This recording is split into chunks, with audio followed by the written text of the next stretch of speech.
Serendipity est un mot anglais difficile à traduire, mais que l'on pourrait résumer par le fait de cultiver les heureux hasards, ou en d'autres termes, rester ouvert et attentif aux synchronicités de la vie. Je suis Mélanie, naturopathe et thérapeute spécialisée en fertilité féminine, et je suis moi-même confrontée à l'infertilité inexpliquée depuis plus de 8 ans maintenant. Ma philosophie est que tout arrive pour une raison, et que tout est juste, en dépit des apparences.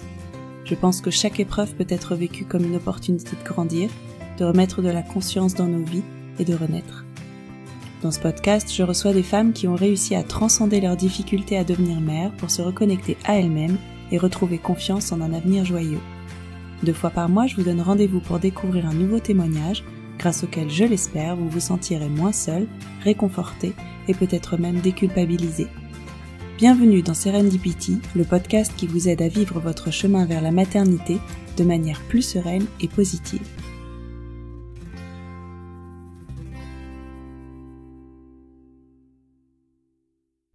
Pour ce 10e épisode, j'ai eu le plaisir d'échanger avec Aurélie, créatrice de la marque Mon Arbre pour la Vie, la première marque dédiée avant tout au trimestre 0, qui couvre toute la période de conception, et qui vous accompagne sur ce chemin de vie qui dure plus de 3 mois et pendant lequel la PMA fait parfois irruption.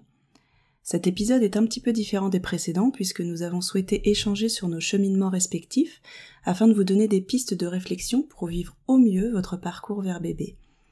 On vous parle notamment de notre définition du lâcher-prise, de comment ce parcours permet un retour à soi, de la possibilité d'être heureuse avec et sans enfant, mais aussi de ce qui nous a aidé à prendre du recul et à accepter de lâcher notre besoin de contrôle, de notre rapport au temps et de l'importance de faire des pauses, de comment se réconcilier avec soi et son corps, de l'importance d'exprimer et d'accueillir chacune de nos émotions, de se protéger de ce qui nous blesse sans culpabiliser et de faire le point sur nos seuils de tolérance.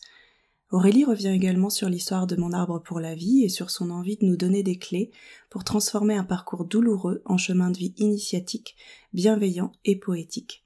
Nous espérons vraiment que cet épisode vous apportera des pistes de réflexion et vous aidera à cheminer plus sereinement vers votre épanouissement. Bonjour Aurélie, je suis ravie de te recevoir dans le podcast. Merci beaucoup d'avoir accepté de participer à cet épisode qui va être un petit peu différent, je pense, qui va être plutôt sous forme d'une discussion entre nous. Mais pour commencer, on va pas déroger à la règle. Donc, est-ce que tu peux te présenter ? Oui, alors bonjour Mélanie et puis bonjour à celles et ceux qui nous écoutent. Donc moi je suis Aurélie Ronfaux, je suis la fondatrice de la marque Mon Arbre pour la Vie depuis 2019 on va dire. Et à côté de ça, depuis 10 ans, je suis designer, directrice de création en freelance. Donc ça c'est pour la partie pro. Et sinon, je suis l'heureuse maman de Lynn depuis février 2020, qui est arrivée suite à un parcours de PMA de presque 5 ans. D'accord, ok. Et justement, est-ce que tu peux nous résumer rapidement ton parcours PMA ? Ce ne sera pas l'objet de cet épisode, mais pour replacer un petit peu ce par quoi tu es passée. Ouais. Alors, pour faire rapidement, donc c'est presque 5 ans de parcours PMA. On a démarré en 2014. Alors, quand je dis on a démarré, on était prêt à avoir un bébé en 2014. Ouais. Il y a eu, alors je le fais en schématique, hein, 1 an d'essai classique. On ne voit pas, il y a des guillemets. Ensuite, on est parti en bilan de fertilité. Pour voir ce qui se passait, parce qu'il y a rien eu du tout pendant 1 an. Et là, on nous a assez vite redirigés vers un parcours PMA. J'avoue que je me suis pas posé de questions. On a un petit peu foncé tête baissée parce que, on en reparlera, mais à ce moment-là, il y avait vraiment que ce projet-là en tête et le temps qui passait. Donc, parcours PMA, on a fait 5 inséminations et puis ensuite, on a fait, donc jusqu'à mai 2019, l'équivalent de 3 FIV avec à chaque fois 5-6 transferts frais et d'embryons congelés. Et Lynn, celle qui a fonctionné, c'est le 15e. Ah ouais, et sachant qu'on je crois que c'était à peu près le 10e embryon qui a fonctionné. Alors c'est bizarre de dire comme ça, mais oui. qui qui s'est Qui s'est accroché, développé, ouais. ouais, qui s'est développé mais j'ai fait une fausse couche, donc au bout de 4 ans. Mais finalement, D'accord. donc j'ai fait une fausse couche, mais c'était aussi un signe que voilà, que ça pouvait fonctionner Mmh. et voilà, il a fallu encore attendre 1 an après pour que ça fonctionne vraiment et nous étions en infertilité inexpliquée. D'accord. Ce qui veut dire que les médecins, par rapport à leurs connaissances aujourd'hui, n'avaient pas trouvé de cause, Rien du tout. On a investigué, hein, on a cherché plein de choses. Il y avait des petites choses, mais aujourd'hui, pour la médecine, rien qui explique mmh, une infertilité, sur plusieurs années. Enfin voilà, c'est ouais, inexpliqué, ouais. c'est ça. C'est ça. D'accord, OK. Est-ce que avec le recul, tu pourrais dire, selon toi, selon tes ressentis, ce qui a peut-être été différent pour Lynn justement, pour cet essai-là? Ouais, bah, j'ai envie de dire qu'il y a plein de choses différentes, mais ce que je vais dire ne tient vraiment qu'à Mmh mh. notre histoire, hein, parce Oui, il que y je a pas pense. de formule magique, hein, ça c'est sûr, faut le répéter.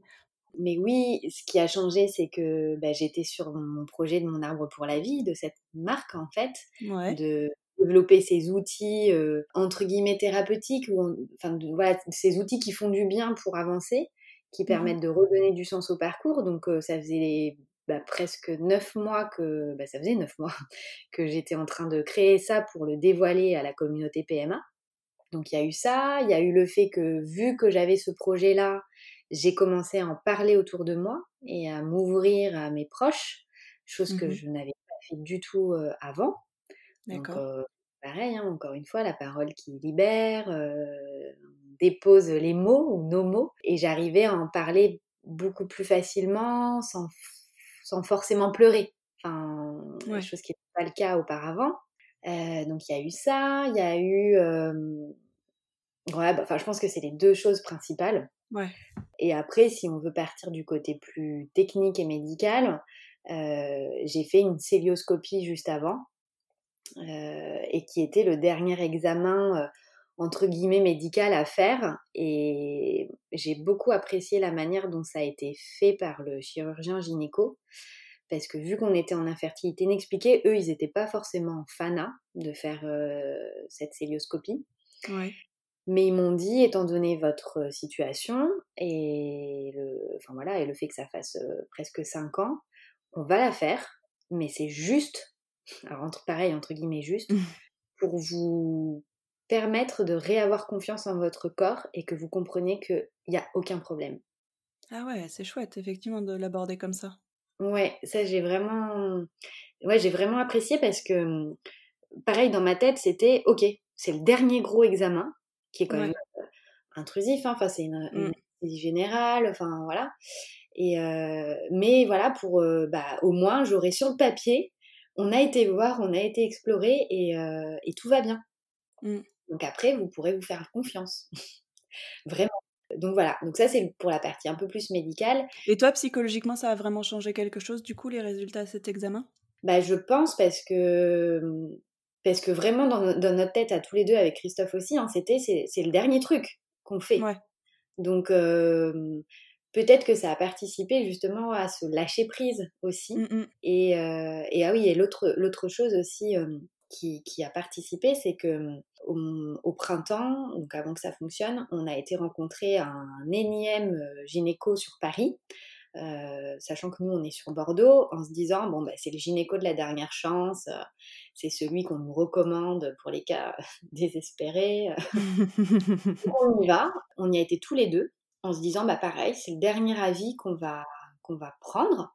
C'était Mmh. le 5e qu'on rencontrait, hein, Ah ouais. mais en fait, parce que moi, j'ai besoin de parler pour, absorber les choses et après faire mon tri et donc c'était le 5e et en fait, on est sortis de ce rendez-vous et j'étais super contente parce qu'on était, en symbiose avec Christophe. On est sortis en se disant: «OK, en fait, la médecine ne pourra rien faire pour nous. Ah ouais. Dépend de nous, enfin dépend de nous. Tout dépend de nous et de notre vie et de la vie, mais en Ouais. fait, chaque médecin a un peu sa vision, Mmh. a un peu ses croyances et finalement, c'est à nous de faire confiance en un médecin et d'avancer avec lui. Mais Mmh. là, ce 5e qu'on avait vu, il nous avait donné encore d'autres examens à faire, effectivement, qu'on n'avait jamais fait, hein. Des trucs sur la génétique et tout, voilà. Mmh. Mais en fait, ouais, on est sortis en se disant: «Mais en fait, c'est trop» et on est en train de chercher quelque chose et on est en train d'essayer de trouver une explication là où il y en a pas. Ouais, Parce qu'en fait, c'est la vie. Dans ouais. notre cas, hein, parce que j'ai pas d'endométriose, j'ai pas, Oui, voilà. oui. Et en fait, ça a été, bah, pareil, une sorte de déclic et ça, c'est venu en même temps que cette cœlioscopie et je pense que j'ai vraiment réussi à comprendre ce qu'était le lâcher prise, à ce moment-là. En disant: «La vie, c'est un miracle. Peu importe que ce soit rapide ou que ce soit long, ça reste un miracle, en fait. On ne sait pas ce qui se passe. Il y a deux petites, gamètes là, qui se rencontrent, mais il y a des choses, oui, qu'on ne peut pas expliquer et en fait, il faut s'en laisser, il faut s'en remettre à la vie. Mmh. Donc voilà ce qui a changé peut-être dans ma tête, Ouais. et je parle de lâcher prise, mais en fait, c'est un exercice constant, hein, parce que même maintenant, il faut encore travailler sur d'autres choses, voilà. Mais et on me dit souvent que c'est un gros mot en PMA, le lâcher prise, mais Ouais. en fait, je pense que c'est essentiel. Pour toi justement, parce que voilà, tu l'as entendu autant que moi, autant que nous toutes, je pense, mais ce fameux lâcher prise justement, tu le définirais comment en fait? Comment tu l'expliquerais? Qu'est-ce que ça représente pour toi en fait de lâcher prise?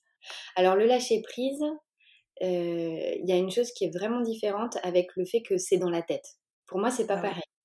pareil. C'est pas une question d'être dans la tête. Le lâcher prise, c'est juste une manière, à mon sens, d'aborder, la vie et les événements. Mmh. De se dire qu'en fait, dans certains cas, bah, un peu comme en méditation, hein, où on nous dit, quand vous méditez, c'est pas que vous pensez à rien, vous avez une pensée, mais vous la jugez pas et vous la laissez passer un peu comme un nuage. Et Mmh. puis, voilà, elle passe et elle reviendra peut-être et puis, voilà, c'est pas grave, c'est comme ça.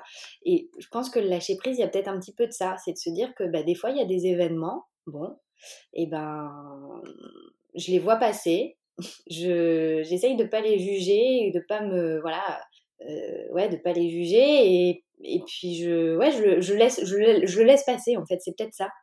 Je Mmh. laisse passer et j'attends de voir, avant de me positionner peut-être et c'est compliqué, hein, à définir le lâcher Ouais, prise. moi je dirais aussi qu'il y a cette notion d'acceptation quand Oui, même et puis enfin d'accepter qu'on n'a pas, enfin ce sur quoi on n'a pas le contrôle et ouais, c'est compliqué, je pense qu'on est beaucoup à être dans ce cas, en tout cas beaucoup de femmes avec qui, je discute, avec qui j'échange, il y a cette notion de besoin de contrôle et en fait d'accepter que, en fait sur ce projet qui a autant d'importance en fait dans notre vie, il y a une grosse partie, comme tu le disais, sur lequel on n'a pas le contrôle. Donc, je trouve ça bien aussi, enfin, votre parcours et le fait que, bah voilà, vous auriez pu aussi réagir face à ce nouveau gynécologue qui vous donnait encore d'autres examens à faire.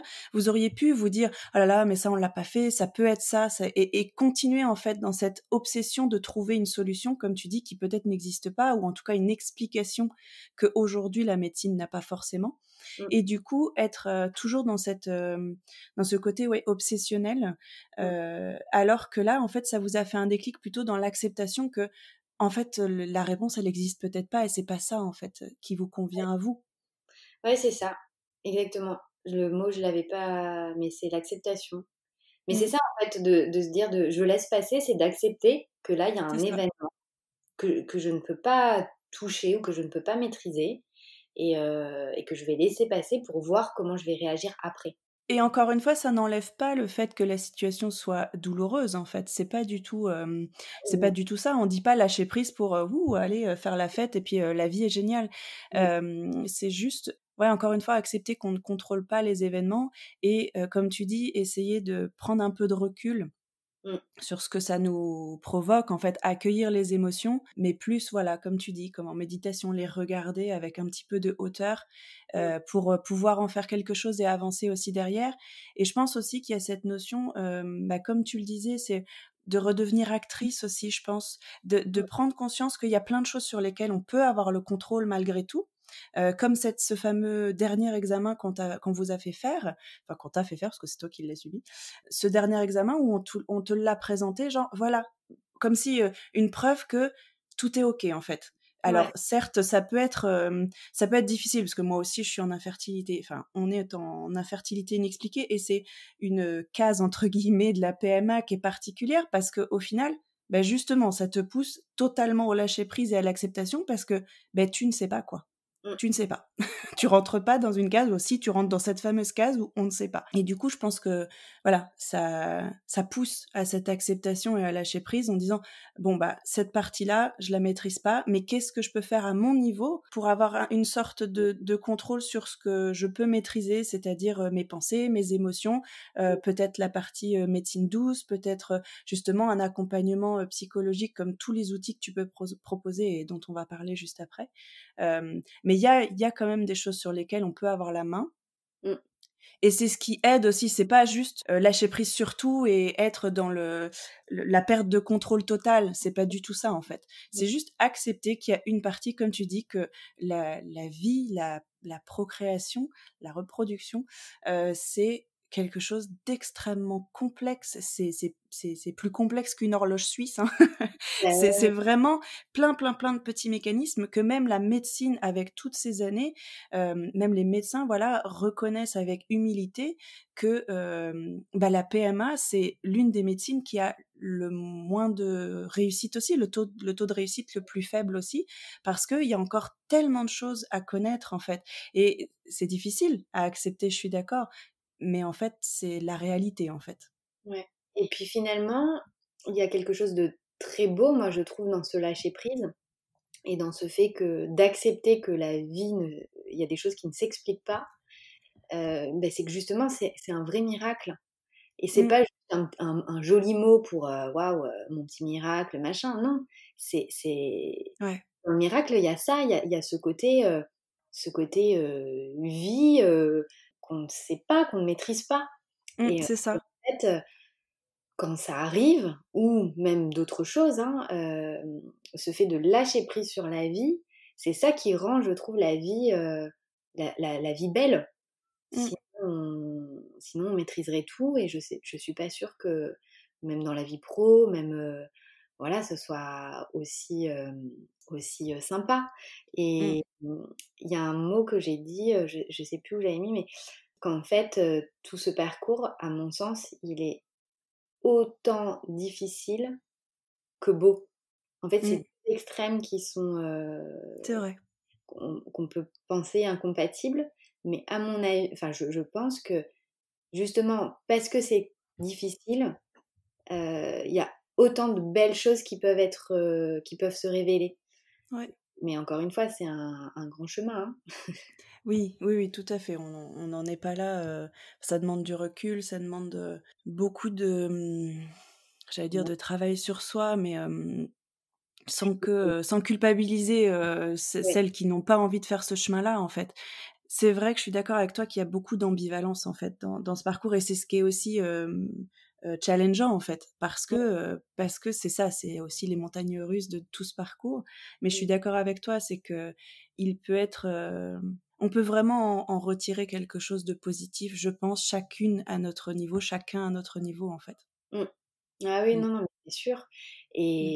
et je répète par contre parce que c'est vraiment important, hein, c'est pas une question d'être dans la tête, quoi. C'est pas Non, psychologique, enfin, c'est pas psychologique. Il y a du psychologique, mais pas de la manière dont des personnes qui ne savent pas peuvent le dire. Heu, non, c'est ça. C'est pas quelque chose de conscient et de voulu, en fait. voilà, c'est pas parce que vous allez partir en vacances que, voilà, ou peut-être que si, en fait, mais c'est pas, voilà, c'est pas la raison, principale. Et se lâcher prise, pour moi, c'est plutôt une quête de bien-être intérieur et personnel, Mm. pour justement voir les choses de sa vie différemment et les accepter, justement. Oui, oui, parce que je pense qu'en plus, une fois que tu as compris, en fait, tu as intégré vraiment, c'est pas juste compris avec ta tête en plus, je pense que c'est vraiment intégré, hem, tu le reportes sur absolument tout dans ta vie. C'est Mmh, ça qui est chouette parce que de toute façon des épreuves dans la vie, on en a tous en fait à différents niveaux, à différents stades de vie et malheureusement c'est pas parce qu'on a vécu la PMA qu'on en aura plus aucune des épreuves. Mmh. Donc c'est ça qui est chouette, c'est que enfin oui dans une Oui. dans une certaine mesure, mais c'est vrai que cette notion de lâcher prise, elle vaut à tellement de niveaux en fait dans notre vie après que je suis d'accord avec toi que c'est vraiment une quête de bien-être mais de retour à soi principalement en fait ce parcours. Enfin, c'est ce qu'il permet. C'est tout le monde n'y arrive pas, Mmh. mais tout le monde n'en a pas spécialement besoin. Mmh. Mais je pense que c'est ce qui peut arriver de plus beau en tout cas, c'est de déplacer peut-être le curseur que ce désir d'enfant prend tellement de place à un certain moment dans notre vie, devient tellement obsessionnel que on en oublie le plus important, c'est-à-dire nous et notre bien-être, en fait. On oublie de vivre, en fait. Ouais, totalement, Mmh. totalement. Et Mmh. d'ailleurs, il y a une chose aussi, enfin, tu vois, comme quoi ça revient avec, la conversation, qui a beaucoup changé et qui peut-être, expliquerait, mais encore une fois, j'ai pas envie de donner une explication en Non, faut laisser le côté miraculeux aussi. qui voilà, ou en tout cas le contexte fait Mmh. que j'avais vu une hypnothérapeute et j'ai fait une séance qui a vraiment changé beaucoup de choses, mais pareil intérieurement, qui est, et que tu dois connaître, c'est la séance avec, les retrouvailles de sa petite fille intérieure Oui. Mmh. et et c'était, incroyable. En fait, je me suis vue et je me suis parlé, Mmh. en petite. Mmh. J'ai eu l'impression que c'était la première fois que je m'autorisais à tenir un bébé dans les mains, Ouais. heu, parce que je me suis tenue, en fait. Enfin, c'est Ouais. bizarre Oui, quand je le oui, oui. Moi, je te comprends, je l'ai vécu aussi, donc. je me suis prise dans les bras, je me suis parlé avec énormément de bienveillance, pareil, Mmh. sans jugement, enfin, juste en acceptant le fait que, bah, voilà, j'étais moi petite. C'est la première fois vraiment que je ressentais ça physiquement Mmh. et et cette séance, elle a été, bouleversante. Et j'en suis sortie aussi avec des choses un peu plus, pragmatiques. C'est que, cette hypnothérapeute m'a reprise plusieurs fois, dans nos conversations parce que moi je disais que j'étais déjà en quête d'être heureuse avec Mmh. enfant ou sans enfant et Mmh. en sachant que je savais que c'était possible, hein, il y a du chemin, Oui. mais voilà, je savais qu'au fond de moi, on pouvait y arriver et en fait, elle me disait: «Oui, évidemment et puis il faut continuer parce que moi, je peux pas vous promettre effectivement que vous aurez un bébé. Par contre, il y a quelque chose que vous pouvez changer, c'est de dire que vous pouvez être heureuse avec enfant et sans enfant» Mmh. et en fait, le «et», ça change tout parce que c'est pas, enfin, pareil, c'est très subtil, hein, mais c'est pas, en fait, en disant «ou», c'est j'avance sur 2 chemins, parallèles mais qui peuvent pas se rencontrer. Mmh. En disant il y a peut-être, il y a des opposés aussi, il y en a un qui est bien, un qui est moins bien, Oui. Ouais. bon voilà. Alors qu'avec le «et», c'est je Tu le prends mets au même niveau. voilà les 2 au même niveau, à la même mesure et j'avance avec ces 2 possibilités Mmh. Ouais, et c'est en très vrai. fait, avec ces 2 possibilités face à moi, à parts égales, attendons de voir ce que la vie nous réserve et Mmh. ça a changé aussi beaucoup de choses. Mmh. Et du coup, oui, c'est quand même, je suis d'accord avec toi, un long cheminement parce que, bah, toi comme moi, on est au début de notre parcours, on n'avait pas forcément ce discours-là, Ah non. donc ça prend beaucoup de temps. Hem, Qu'est-ce qui t'a aidé justement? Donc là, l'hypnothérapeute qui a fait une sorte de déclic, mais tu es arrivée chez cette hypnothérapeute avec cette idée que quand même la quête, ta nouvelle quête, c'était pas d'avoir un enfant, c'était d'être heureuse, de trouver des outils et des moyens pour être heureuse Mmh. avec ou sans enfant, qui s'est transformé avec et sans enfant. Mais pour en arriver là, en fait, comment tu as fait, en fait, justement? Quels outils, quels, peut-être, accompagnants ou thérapie et cetera, tu as pu faire?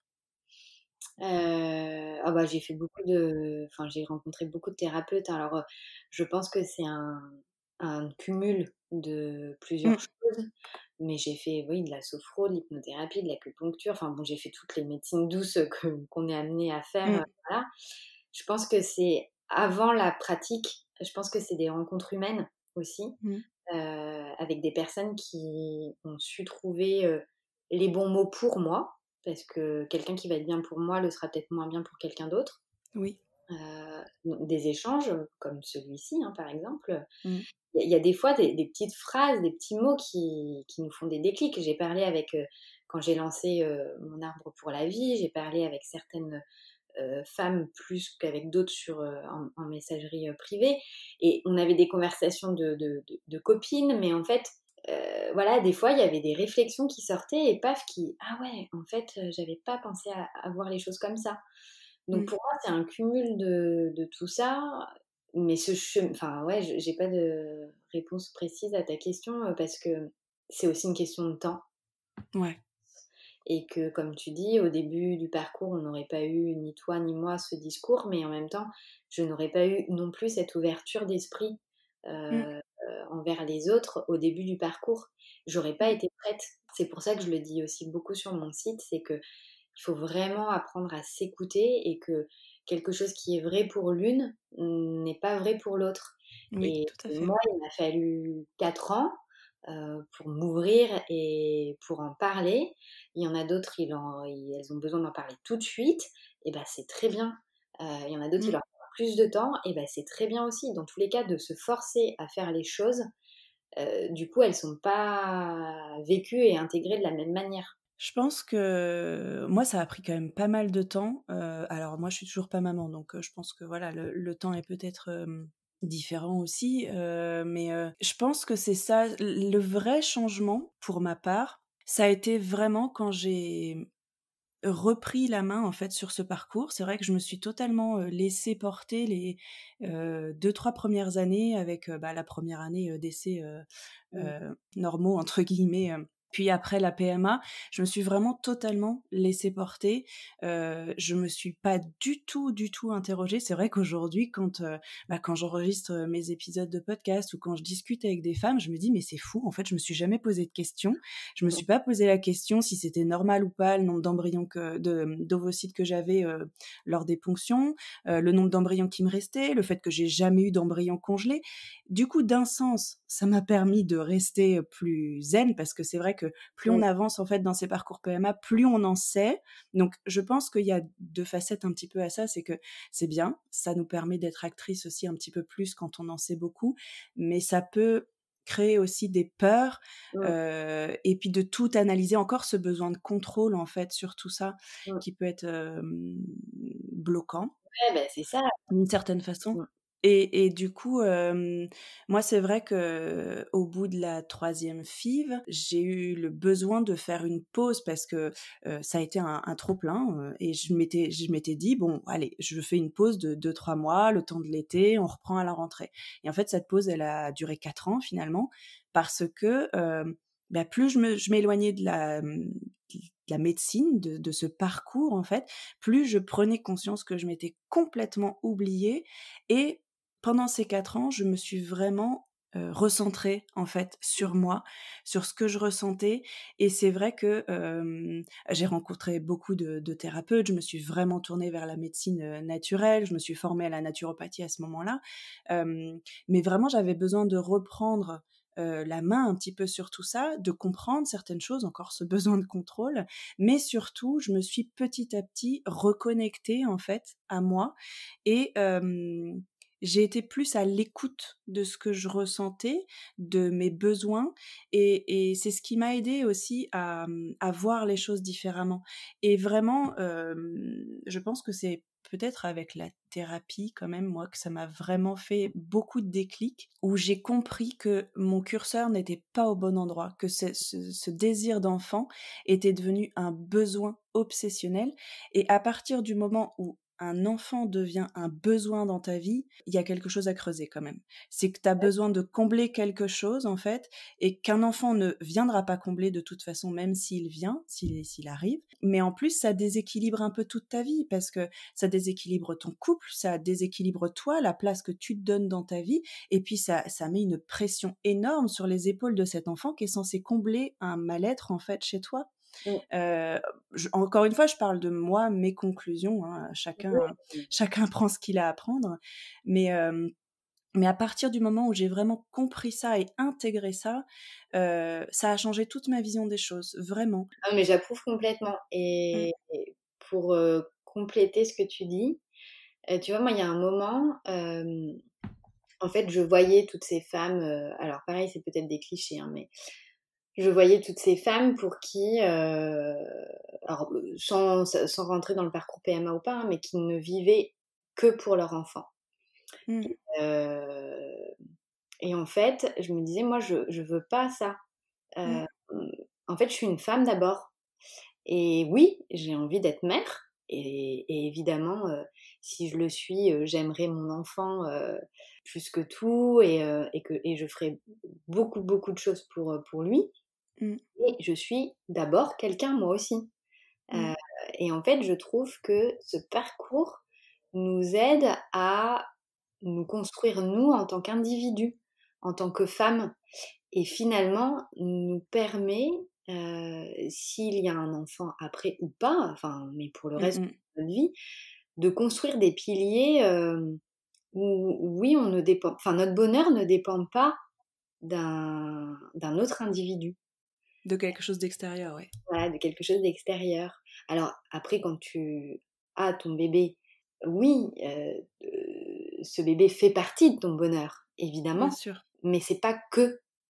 Effectivement, comme tu dis, ce n'est pas, Ça conditionne pas, en fait, tout notre épanouissement et notre voilà, bonheur, tu ouais. peux être heureuse sans enfant, ça c'est évident. On peut Mmh. être heureuse sans enfant et même aujourd'hui, tu vois, Lynn est avec nous, moi j'ai souvent des réflexions où on me dit: «Mais tu sais, tu as le droit de parler que de ta fille, tu as le droit Mmh. de» mais en fait, non, j'ai j'ai envie de parler aussi d'autres choses et c'est pas Ouais. parce que, j'ai eu 5 ans de parcours, que ça a été compliqué, que toute ma vie tourne autour d'elle. Ouais, ma vie, c'est ma vie d'abord et Mmh. après c'est Lynn et après c'est Christophe et après c'est nous. Mais c'est même pas Mmh. après en fait, c'est en parallèle. Non, oui. Oui, bien C'est, sûr. mais, Il y a pas de hiérarchie, bien sûr. ouais, ouais, mais voilà, oui, notre bonheur, notre bien-être ne doit pas dépendre de cet objectif et Mmh. c'est ça effectivement le problème, c'est que quand on est dans la médecine, quand on est dans l'interprétation des protocoles, des examens et cetera, évidemment, tout est fait pour que notre vie repose sur cet objectif. Oui, oui, parce que, c'est marrant parce que je discutais avec une femme, ce week-end aussi, qui vient d'avoir, de faire un transfert d'embryon congelé et ça n'a pas fonctionné et elle me disait: «Là, je avec mon mari, on a discuté et je pense qu'on va faire une pause, une petite pause en tout cas et reprendre quand janvier-février pour se laisser un petit peu le temps de digérer tout ça et surtout pour essayer d'avoir une vision un petit peu plus objective sur ce qu'on peut mettre en place et jusqu'où, en fait, connaître un petit peu nos limites, en fait, jusqu'où on est prêt à aller. Et elle me disait, après, je suis certaine que là, au prochain rendez-vous avec ma gynéco, elle va me dire, bon, bah là, de toute façon, les filles, on peut pas faire de ponction à cause de la situation sanitaire, mais on peut faire une insémination si vous voulez en attendant.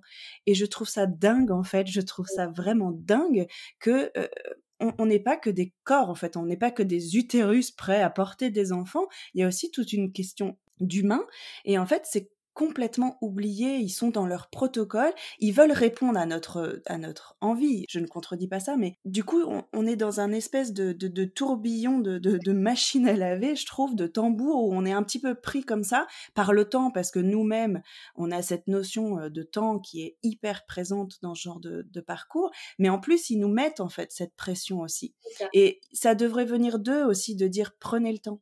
On ouais. n'est pas à 2 mois près, on n'est pas à 3 mois près, et ça peut vraiment changer les choses, j'en suis convaincue, de prendre ces 2-3 mois, déjà, bon, d'un point de vue naturopathique pour préparer son corps, etc., c'est primordial, mais aussi d'un point de vue psychologique, de pas les enchaîner, les enchaîner, les enchaîner, sans comprendre ce qui s'est passé, sans intégrer aussi ce qui s'est passé, parce que le corps, il s'est passé des choses dans votre corps, vous avez pris beaucoup d'hormones, potentiellement il y a eu une accroche, donc il y a eu un début de vie quand même dans votre corps. Ça se fait pas en un claquement de doigts de nettoyer ça, d'intégrer aussi émotionnellement ce qui s'est passé, énergétiquement ce qu'il s'est passé.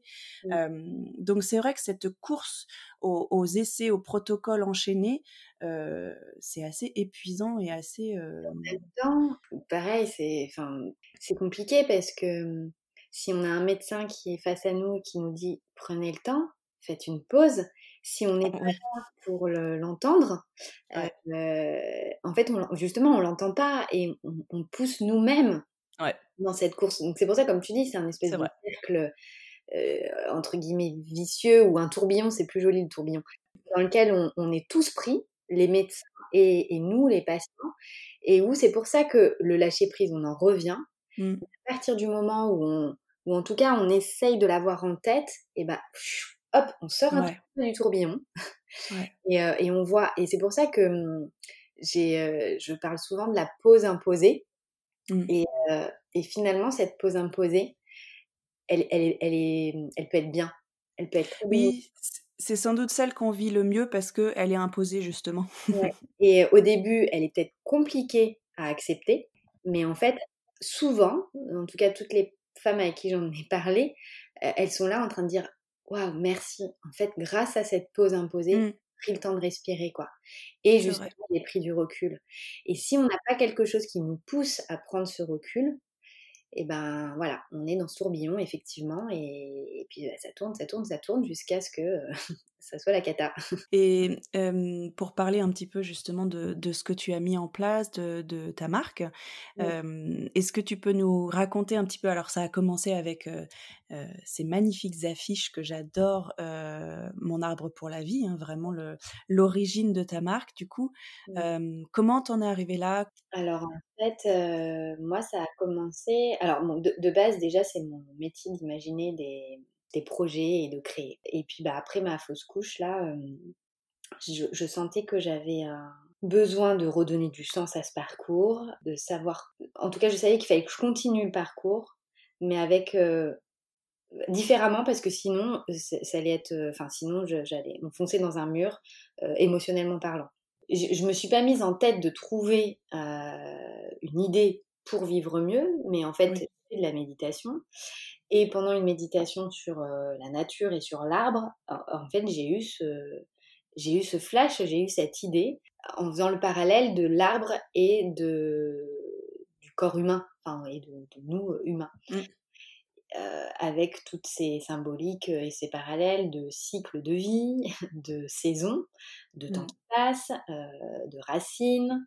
Alors moi, quand je dis tout ça, à chaque fois, je vois le parallèle, hein, mais Oui. les Bah, pour celles et ceux qui font des méditations justement sur l'ancrage et sur les arbres, on voit voilà, très bien le parallèle.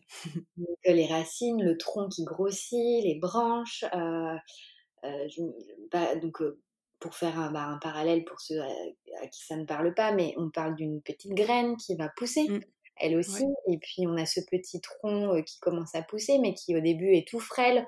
Donc on peut très bien imaginer qu'avec un coup de vent, et bah, il va pas forcément rester, en place, ou en tout Mmh. cas, il va être un petit peu cabossé. Mais plus le temps va passer, plus les racines vont s'ancrer dans la terre, plus elles vont s'emmailler et construire un socle solide, plus le tronc va grossir et plus il sera prêt à braver finalement, ce qui arrive face à lui. Mais ce qui arrive face à lui, c'est tout simplement la vie, en fait. C'est ça. Et donc voilà, toute cette méditation m'a fait, voir les choses autrement, et je me suis dit, et là par contre mon travail, mon boulot est revenu, et je me suis dit: «Comment interpréter cette idée pour nos parcours PMA et pour nous faire du bien et nous permettre de transformer notre regard sur notre quotidien en Mmh. PMA?» Et donc c'est là qu'effectivement, bah, il m'est venu l'idée de créer une affiche qui représente un arbre de vie, et avec cette, notion aussi que chaque arbre est différent, donc chaque parcours, et donc chaque personne l'est aussi. Donc comment le personnaliser en fonction de sa vie, en fait? Mmh. Et donc cette affiche, elle est, envoyée avec des décalcomanies. Donc ça, c'est peut-être parce que je suis née dans les années 80, que j'aime bien. En fait, là, avec le décalcomanie, ce que j'aime bien, c'est que encore une fois, on devient un petit peu, alors à une autre Ouais. mesure, mais acteur, où c'est nous qui venons déposer sur notre arbre. C'est pas juste quelque chose qu'on regarde ou qu'on... Même si c'est très important de le regarder, hein, mais voilà, Mmh. on vient réfléchir à notre arbre, on vient se poser avec son conjoint ou pas, et on vient, voilà, personnaliser à la main. Donc voilà comment m'est venue l'idée. Et puis après, bah, de fil en aiguille, je me suis dit que j'avais envie d'imaginer. Enfin, en fait, les autres produits sont venus un petit peu naturellement, encore une fois, avec l'objectif de transformer notre regard, de nous Mmh. aider à vivre, à voir les choses différemment, à changer de prisme, c'est ce que je dis, mais toi tu l'as dit aussi hein, tout à l'heure, Mmh.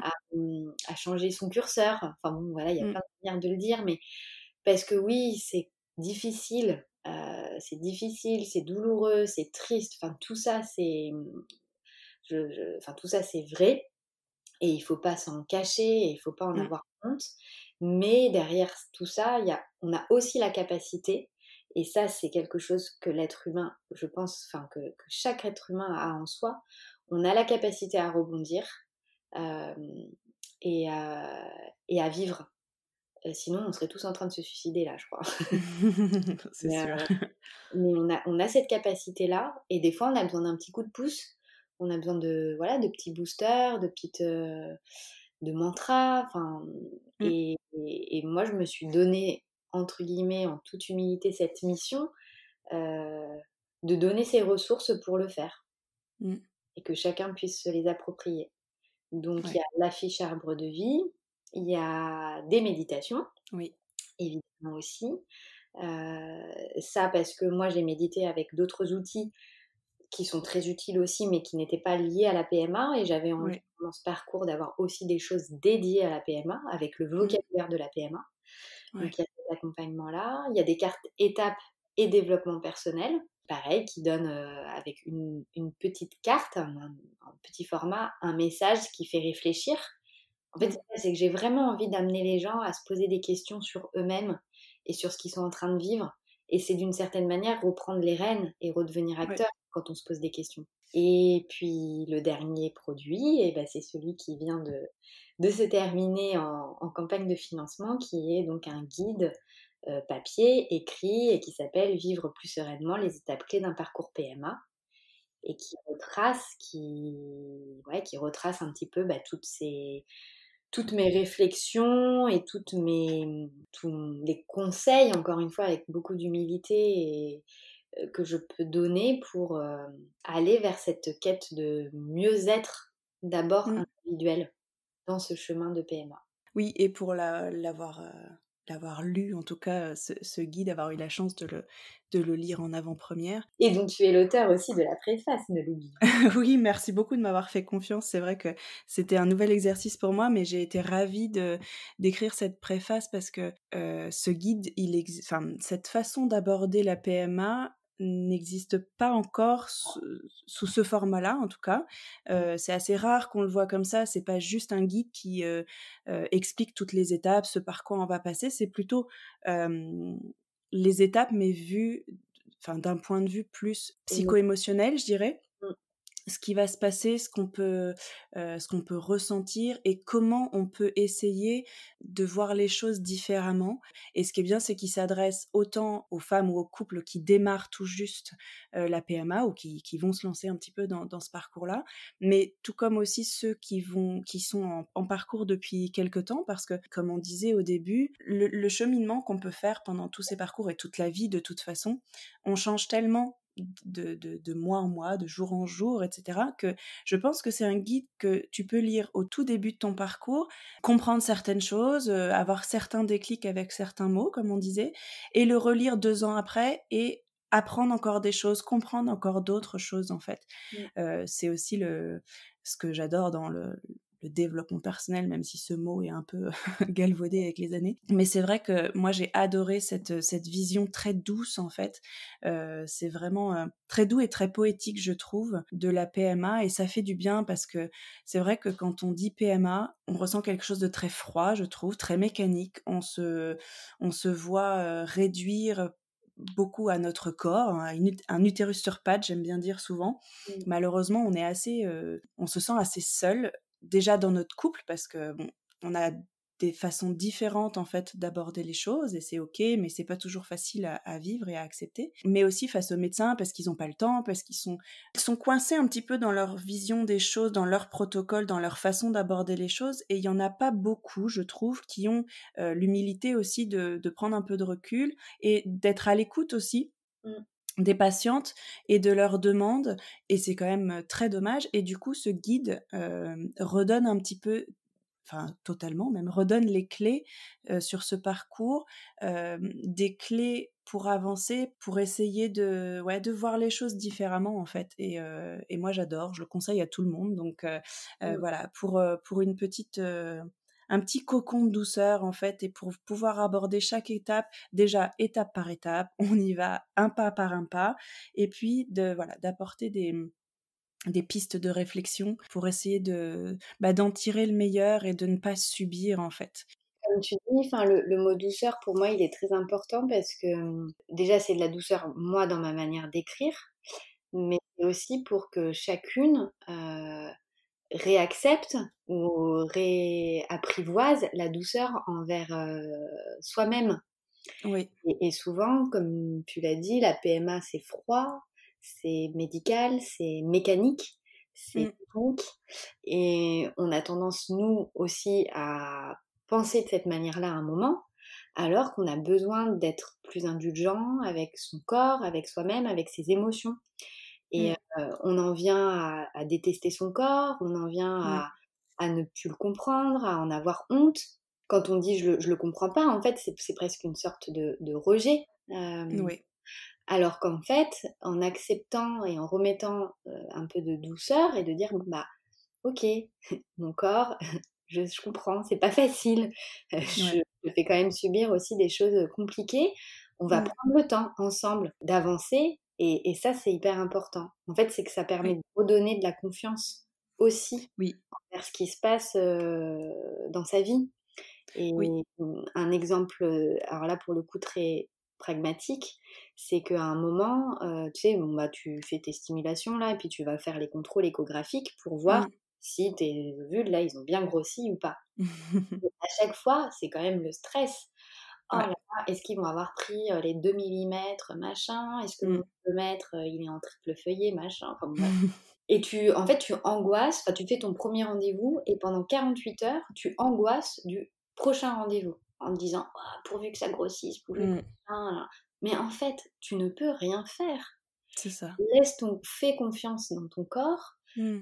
il va parler, il va parler, il va réagir d'une manière ou d'une autre. Peut-être pas comme tu as envie, mais n'empêche que ce qu'il va dire, c'est un message.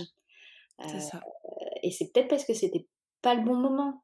Peut-être parce que, pareil, là quand je dis Oui. faut pas l'interpréter en fonction de son parcours, enfin bon moment, Oui, c'est oui, de son vécu, ouais. mais Mmh. mais voilà le d'être indulgent avec soi-même en fait et avec son corps et de lui faire Mmh. confiance et moi une fois où j'ai capté ça, j'ai dit: «Bon bah OK, de toute manière, je n'ai pas d'emprise sur le prochain rendez-vous dans 48 heures». Mmh. Et ben, en fait, mon corps m'a prouvé que j'avais raison de lui faire confiance parce que finalement, bah, ça a évolué correctement. Mmh. Et en plus, ça a évolué toujours correctement. Donc pourquoi je me faisais du mal à angoisser Mmh. pendant 48 heures? Mmh. Donc la douceur, elle est hyper importante, ouais. Ouais. Bon, Ouais, ouais, et puis c'est vrai que je pense qu'on est tous très déconnectés de notre corps. De toute façon, on est beaucoup, beaucoup dans le mental quand même, hein, depuis, enfin, je pense qu'on est tous, concernés par ça, et du coup, c'est une opportunité quand même qu'on a, là, puisque de toute façon, encore une fois, on n'a pas le choix, hein. On est face à cette attente et voilà, ce désir qui pour le moment n'arrive pas, enfin ne se réalise pas. Mais autant, voilà, en faire quelque chose et se dire que mais c'est une opportunité pour se reconnecter à ce corps qui, comme tu le dis, alors ça c'est le message de la naturopathie, euh, le corps nous envoie des messages, en fait. Rien n'arrive par hasard dans le corps. Le corps, c'est une machine hyper complexe, mais hyper sophistiquée, qui marche selon un équilibre hyper précis, mais vraiment très, très, très précis. C'est pour ça que c'est très, très, très complexe aussi, chaque médecine, mais la médecine de la reproduction aussi, parce qu'on maîtrise pas tout et que c'est vraiment extrêmement précis et que c'est un enchaînement de plein, plein, plein, plein, plein de réactions Mmh. chimiques, hormonales, etc. Le corps est une machine très complexe et très sophistiquée et il cherche toujours à rétablir cet équilibre en fait. Mmh. Et l'hypofertilité, j'aime pas dire l'infertilité. Mmh. Donc l'hypofertilité, c'est le signe d'un déséquilibre, tout simplement en fait. Donc si on le comprend comme ça, c'est un petit peu moi ce que j'ai vécu pendant ma pause PMA aussi, où j'ai ressenti beaucoup de comme un rejet de la médecine parce que pour moi les médecins, enfin la médecine allopathique en règle générale répond à un symptôme en le masquant. C'est-à-dire que notre symptôme là, c'est notre désir d'enfant et le fait que on n'y arrive pas, en tout cas naturellement comme on le voudrait. Et du coup, ils mettent le pansement en disant voilà, moi ce que je te propose, c'est la PMA. Ouais. Certes, ça peut aider certaines personnes et c'est heureusement que ça s'est développé et merci à la médecine pour ça. Mais pour moi, c'est beaucoup plus complexe que ça et il faudrait quand même que les médecins s'ouvrent un petit peu à la recherche de la cause parce que je suis convaincue que ça permettrait d'éviter certains parcours à rallonge ou même d'optimiser en fait les résultats de la PMA tout simplement parce que le corps, encore une fois, est très bien fait, quoi qu'on puisse en penser, surtout dans ces parcours-là, parce que effectivement, comme tu dis, on a une certaine forme de colère face à notre corps qui répond pas à nos envies. Mais s'il y répond pas, c'est pour une bonne raison. C'est-à-dire qu'il y a potentiellement un déséquilibre au niveau hormonal, physique, mécanique, mais il peut y avoir aussi des déséquilibres au niveau énergétique, au niveau psychologique, même si, encore une fois, on ne parle pas de quelque chose de conscient et de voulu et de maîtrisé, c'est dans l'inconscient. Il y a vraiment beaucoup de choses qui se jouent à beaucoup de niveaux et prenez ça, prenez ce temps et cette hypofertilité, ces difficultés face à ce désir d'enfant comme un cadeau pour vous reconnecter à vous et pour comprendre le message de votre corps. Parce que je vois aussi très souvent des femmes qui arrivent enfin à avoir leur bébé tant désiré après X années de PMA, mais qui le vivent pas forcément bien parce qu'elles n'ont pas pris ce temps en fait pour se poser les bonnes questions du pourquoi en fait leur corps Mmh. a réagi comme ça.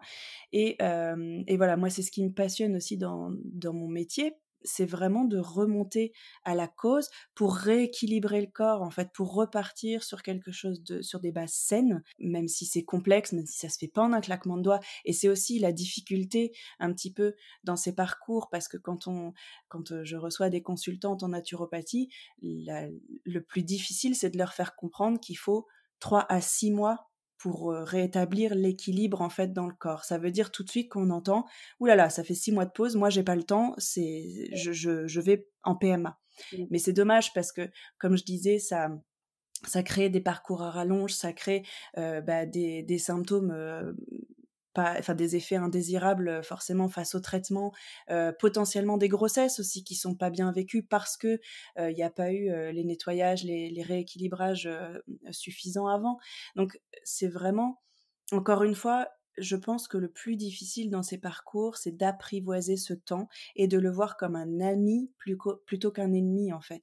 Tout à Pour fait. moi, c'est vraiment une chance de se reconnecter à soi, de se laisser le temps de rééquilibrer en fait, de rééquilibrer son corps et d'être à l'écoute en fait. Quel est le message que notre corps nous passe face à ces difficultés en fait? Ça n'arrive pas par hasard, il y a forcément un déséquilibre quelque part et pour moi, c'est une opportunité justement Mmh. de trouver ce déséquilibre et de trouver des solutions pour en tout cas arriver au mieux à rééquilibrer tout ça en fait pour de toute façon vivre mieux l'après, donc la grossesse, la santé de votre enfant après, votre postpartum, votre maternité, tout en découle en fait. Mmh. Donc vraiment apprendre à apprivoiser ce temps et tous ces outils, ces thérapies, ces médecines naturelles peuvent vous y aider. Et le tout, c'est de trouver, vous, ce qui vous parle. Il n'y a pas de formule magique, il n'y a pas de baguette magique, malheureusement, sinon ça se saurait. Et chacun trouvera quelque chose de différent. Et c'est pour ça aussi que j'en profite rapidement pour vous dire que les programmes qui vous vendent une espèce de solution miracle parce que ça a marché sur telle ou telle personne. Moi, j'ai eu mes enfants grâce à ça, donc ça va marcher pour vous et je vous le vends à des centaines d'euros. C'est tentant parce que tout ce qu'on veut, c'est vraiment avoir cet enfant. Mais pour moi, encore une fois, il faut changer de perspective. Ce désir d'enfant, c'est parce que, selon nous, c'est la seule façon pour nous d'être épanouis, en fait. Donc, au final, tout ce que vous voulez, c'est d'être épanoui. Donc, travaillez dans ce sens et ne vous jetez pas, en fait, dans ce type de programme ou d'accompagnement qui vous promettent un peu monts et merveilles et qui vous font rêver parce que oui, ça a l'air d'être une méthode qui a fonctionné parce que la femme a réussi à avoir des enfants. Mais ça, c'est pas OK, en fait. C'est pas OK, sauf si vraiment vous vous sentez connecté à cette personne, ce qui est possible.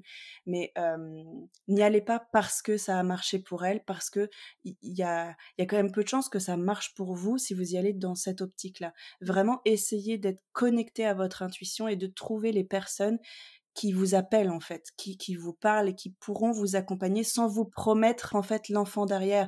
Moi, c'est vrai que c'est peut-être pas vendeur, mais moi, je vous promets pas un enfant, je vous promets juste d'être plus sereine et plus apaisée dans ce parcours-là. Et pour moi, c'est ça qui vous permettra, qui vous donnera en tout cas plus de chances de tomber enceinte, enfin d'être enceinte, j'aime pas ce mot-là, tomber enceinte, mais d'être enceinte derrière. Voilà, travaillez pour vous, votre apaisement, votre mieux-être, parce que de toute façon, ça vous permettra aussi d'être une maman plus apaisée derrière. Enfin voilà, c'était mon message et Non, mais que je voulais passer. pareil, que j'approuve. Enfin, mère, on est d'accord sur tout, mais oui, oui, que j'approuve complètement. Et oui, je pense que ces programmes qui, en fait, vendent de la réussite, Ouais, euh, comme si la fertilité était un business, ouais, j'y crois pas, en fait. J'y crois pas parce que le plus important pour moi d'abord, c'est que chaque personne se sente bien dans sa tête et mmh, dans son corps. mmh, Et les choses ensuite, elles viendront c'est ça, d'une manière ou d'une autre. mmh, Peut-être pas comme on l'a imaginé, c'est peut-être ça, pas comme on l'a souhaité du fond du cœur, évidemment, ou pas, enfin voilà. Ça viendra d'une manière ou d'une autre, mais à partir du moment où on est bien avec soi-même, ce qui arrivera, on le prendra bien, en fait. Enfin, c'est ça, voilà, ça fera partie de nous, ça fera partie de vous. Enfin, mmh, et c'est vrai que je trouve que enfin, moi, j'ai du mal à dire, et c'est pareil, je suis très contente quand quelqu'un m'envoie que ça a marché. Et encore, vu que c'est pas mon discours, je reçois pas forcément ce type de message. oui, mmh, Mais j'ai presque même pas envie de les diffuser mmh, parce que en fait, c'est pas moi, le but, ouais, ouais, c'est pas le but. En fait, le but, c'est juste de vivre, c'est juste d'être mmh, bien avec soi, avec ses décisions. Et je voulais juste rebondir aussi sur quelque chose que tu as dit, d'utiliser ce temps pour introspecter sur soi, oui, et en même temps, si vous avez pas envie, si pendant une période, et ben, c'est juste de penser à vous sans ouais, introspecter, et ben, c'est OK aussi, en fait. ouais, En fait, ouais, tout est OK à partir du moment où on s'écoute et où on fait, ce qu'on a envie au fond de soi. mmh, Et une phrase que je dis souvent, «Quand il y a un doute, il y a pas de doute». mmh, Et à partir du moment où vous vous posez une question en vous disant: «Oh là, je sais pas», machin, machin, ah, dites-vous: «Tiens, pourquoi je me pose cette question? Peut-être que mmh, finalement, il faut que je revienne à quelque chose de plus simple pour moi, mmh. quelque chose de plus instinctif, de plus intuitif». Hem, sans faire, voilà, sans faire de scénario, X, Y, machin qui nous empêche en fait d'avancer. Oui, oui, c'est vrai que je l'ai vécu aussi et je l'ai compris. C'est que quand on tombe un petit peu dans la marmite du développement personnel, de l'introspection, et cetera, on retombe dans cette espèce de besoin de contrôle, d'aller toujours plus loin, de comprendre, et cetera. Et c'est vrai que ça peut être, aussi une autre, une autre forme de blocage, en fait. Il Ouais, faut arriver, encore une fois, c'est ce fameux lâcher prise, de faire redescendre la pression et de dire: faire confiance, en fait, à plus grand que nous. Alors, voilà, c'est bah, pas des questions de religion ou de croyance, et cetera. C'est vraiment de se dire que la vie est bien faite, j'en suis convaincue, malgré les épreuves, etc. Il y a toujours des choses à en retirer et mettre en place ce dont on a besoin, mais après, faire confiance. Faire confiance que si votre objectif, c'est d'être pleinement heureuse et épanouie, laissez-vous les portes ouvertes pour ce que ça implique en fait dans votre vie. Aujourd'hui, vous avez l'impression, on a l'impression que d'avoir un enfant, c'est tout ce qui nous manque pour être épanoui, mais quand vous Mmh. lâchez prise sur ça, et c'est pas abandonner le désir d'enfant, hein, pas du tout. Le désir d'enfant, il est toujours là, il est ok, vous en avez envie, il n'y a pas besoin de le justifier, mais c'est vraiment se laisser l'opportunité et avoir les bras grands ouverts face à ce que la vie peut vous apporter. Si votre objectif, c'est juste d'être, enfin juste entre guillemets, parce que quand même c'est un bel objectif, d'être épanouie et d'être heureuse, comme le disait Aurélie, c'est laissez-vous porter parce que vous pourriez être surprise de ce qui se passera, ce que vous rencontrerez en fait dans votre vie. Mmh. Et l'enfant viendra s'il doit venir en fait. Mais vraiment, voilà, être dans le lâcher prise et l'accueil, voilà, c'est ce que je cherchais. S'il vient, il sera dans un contexte, qui est serein parce C'est que ça. équilibré et ça c'est essentiel. Alors je Mmh. dis pas que ça vient pas parce que c'est pas forcément Non, parce que c'est pas déséquilibré, hein, attention, faut pas faire les voilà. Mais en tout cas, enfin voilà, le la conclusion pour toi et pour moi, c'est qu'on a la maîtrise sur notre mieux-être, oui. sur notre bien-être. On n'a pas forcément de maîtrise sur ce miracle de la vie. C'est ça, exactement. Je pense que ça peut être une bonne conclusion de cet épisode. C'est exactement ça, c'est que on est responsable, on n'est pas coupable de ce qui nous arrive, donc on ne peut pas maîtriser en fait Mmh, ce désir d'enfant et ce miracle de la vie, mais par contre on est responsable de la façon dont on vit tout ça, et à nous de choisir d'en faire quelque chose de beau, de continuer à être heureuse et de ne pas tout mettre en pause en fait. mmh, Parce que, bah, typiquement moi, ça va faire 9 ans quand même que j'attends cet enfant, et si je regarde en arrière et que je me dis: «Bah, pendant 9 ans, qu'est-ce que j'ai fait à part attendre cet enfant?» Moi je mmh, voulais pas de ça en fait. Je voulais vraiment pas de ça parce que ça peut durer encore, des années. Je en fait, on n'en sait rien. mmh, Donc profiter, vraiment, même si, comme dit Aurélie, il y a des moments durs, il y a évidemment qu'il y a des jours où je suis en train de pleurer, dans mon coin, mais c'est OK, il faut l'accueillir aussi parce que, vous pouvez pas tout garder en vous, et c'est hyper important aussi de les exprimer, ces émotions, d'une manière ou d'une autre, parce que encore une fois, en naturopathie, on répète beaucoup: «Tout ce qui ne s'exprime pas s'imprime».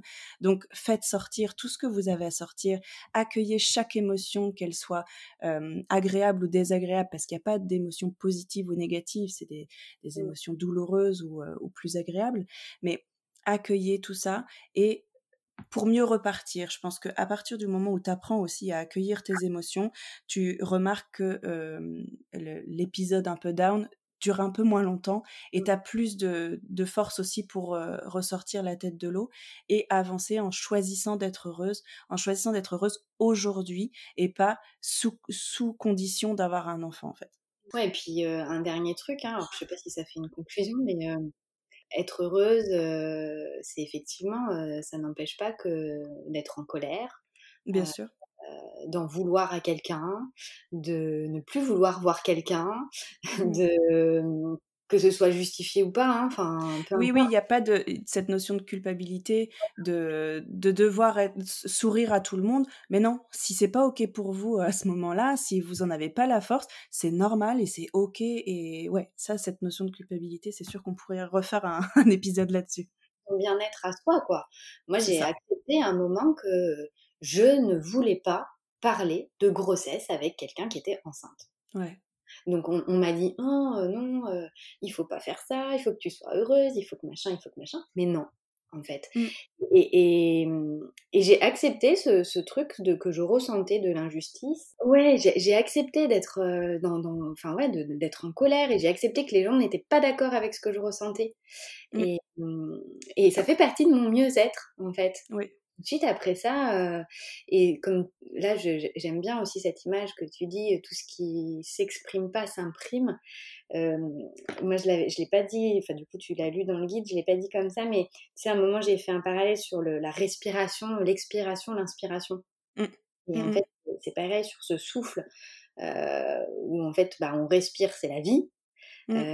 Et je fais ce parallèle, si on fait que euh, respirer, enfin, ou que Oui, inspirer, enfin, peu importe, inspirer, s'il n'y a pas les deux, ça fonctionne pas en fait. c'est ça. Donc c'est de laisser souffler et de reprendre un air frais Mmh, pour pouvoir avancer. mmh. Et effectivement, si après on a besoin de ressources extérieures pour s'aider à faire ça, et ben c'est chouette, ça fait des belles rencontres en plus. Oui, c'est ça. Et puis, c'est vraiment, je pense faire le point aussi, bon, de toute façon, là, ça fait déjà 1 heure, je pense que Ouais, on pourrait en parler encore 1 heure, mais on va conclure. Mais juste ouais, pour dire que, hem, c'est faire le point sur nos seuils de tolérance, sur, ce qu'on est prêt à accepter ou pas. Même, pour le parcours PMA, je pense que c'est important de faire le point avec son conjoint sur jusqu'où on est prêt à aller, qu'est-ce qu'on est prêt à accepter. Et tout ça, c'est des questions hyper importantes aussi pour se reconnecter à son bien-être, en fait. ouais, Se connaître soi, ce qui nous fait du bien, ce qui nous fait du mal, et il n'y a aucun jugement à avoir, ni de nous-mêmes, ni des autres, sur tout ça, en fait. C'est nous et nous-mêmes, c'est nos conditions, et c'est comme ça, en fait. Et ouais, ça aide aussi, effectivement, à accepter qu'on est comme ça, qu'il y a vraiment pas de notion de jugement, de culpabilité ou quoi. Vous avez pas envie de voir d'aller à une baby shower d'une copine, ben c'est ok. Et si elle le comprend pas, eh ben c'est écoutez, ça. là tout de suite, c'est que c'est pas une personne qui est bonne pour vous, en tout cas à ce moment-là de votre vie. Ça veut pas Ouais, dire que vous coupez les ponts tout de suite, mais pensez à vous en priorité, en fait. Et ça devrait être de toute façon pour tout dans la vie. C'est quand même un bon apprentissage, je pense, à cette période-là, pour tout dans la vie, en fait. ouais. Vous êtes votre priorité. Ça, Voilà. c'est une très belle conclusion. Je pense. Bah, écoute, merci pour tout Aurélie, j'ai adoré, Merci ce format, d'échange, c'était passionnant, et je pense qu'on aurait encore plein d'autres choses à dire, mais on va s'arrêter là pour aujourd'hui. un manque d'épisodes, on y réfléchira. C'est ça, exactement. Ben, je te remercie pour tout, et puis voilà, le guide, la campagne Ulule est terminée pour le guide. Je lui souhaite une longue vie, et qu'il soit présent, à plein d'endroits pour aider tous les couples en PMA, et même les proches pour accompagner, les personnes qui sont en PMA. Et une longue vie à ta très jolie marque, et plein d'autres outils encore, je te le souhaite et je l'espère, pour nous accompagner, avec, toute ta douceur et ta poésie. Merci beaucoup à toi et puis à bientôt. Merci de nous avoir écoutés. Pour ne manquer aucun épisode, suivez Serendipity le podcast sur Instagram, et pensez à le soutenir en mettant 5 étoiles sur Apple Podcast ou sur votre plateforme préférée. Si vous souhaitez vous aussi témoigner, n'hésitez pas à m'écrire via mon compte Insta, je serai ravie d'échanger avec vous. Et en attendant le prochain épisode, souvenez-vous de cette citation de Paul Éluard, « Il n'y a pas de hasard, il n'y a que des rendez-vous ». Prenez bien soin de vous.